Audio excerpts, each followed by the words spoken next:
Good morning!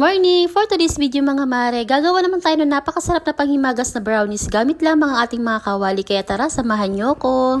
Gagamit tayo dito mga mare ng 2½ cup naman ng harina or all-purpose flour. Kahit anong brand na prepared natin ay pwedeng natin gamitin. At sinala ko nga lang ito mga mare nang sa ganun hindi maisamay kung may mga dumi-dumi man ito. Next naman, gagamitin tayo dito ng 1/2 cup naman ng cocoa powder. At kung may magtatanong sa inyo kung anong brand ito po ay Dutch. Pero any brand ay pwedeng natin gamitin.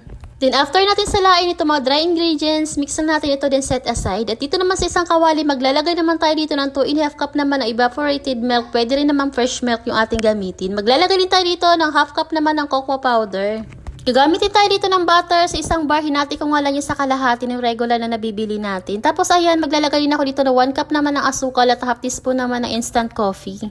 Brown sugar yung ginamit ko dito mga mare, pwede rin naman yung puting asukal. Tapos ayan, hindi pa nga nakasindi yung kalan nito. Pag nahalo na natin ay umpisa na natin buksan yung apoy hanggang sa kumulo. Doon sa dry ingredients, nakulangan nga ako sa cocoa powder. Kaya naman dito sa ating mixture, naglagay ako dito ng isa pang kutsara. Tapos ayan, hinalo-halo ko na nga lang ito at maglalagay tayo ng mani. Depende na sa atin kung gaano karami. Itong mani mga mare, optional lamang. Kung ayaw nyo ng may mani, ay pwedeng wag na tayo maglagay. Hintayin lang natin na kumulo ito tapos ilalagay naman natin itong dry ingredients natin. Itong all-purpose flour at cocoa powder. Mix lang natin ito mga mare at dahan-dahan natin ito na ibuhos. At pagka nilagay na nga natin yung mga dry ingredients natin dito mga mare, dapat naka-medium to low heat lang yung apoy natin nang sa ganun hindi agad ito matuyuan or masunog. Pwede rin tayo maglagay dito mga mare ng vanilla pero wala akong available kaya hindi na ako naglagay. Nakulangan pa nga ako sa milk mga mare kaya naman nag-add pa ako dito ng 1/2 cup naman ng milk. Bali total nito ay 3 cups ng milk na yung ating inilagay. Halo-haluin nga lang natin itong mga mare hanggang sa maging ganito na yan parang dough.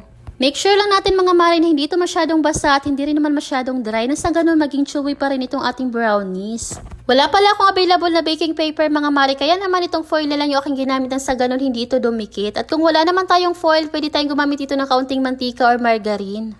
Ilagay lang natin ito dito mga mare sa ating paglalagyan tapos ayan press lang natin nang sa ganun maging maganda naman yung itsura nito. Sa mga oras na yun mga mare kahit wala pa nga itong toppings ay napakasarap nga niya. At ito para sa ating choco ganache gagamit tayo dito ng dark chocolate naman na 3-pack nitong Goya. Maglagay lang tayo ng 1/2 cup naman ng milk, pwede naman fresh milk. Tapos ayan, ilagay naman natin itong mga chocolate sa mahinang apoy lamang at tutunawin nga lang natin ito.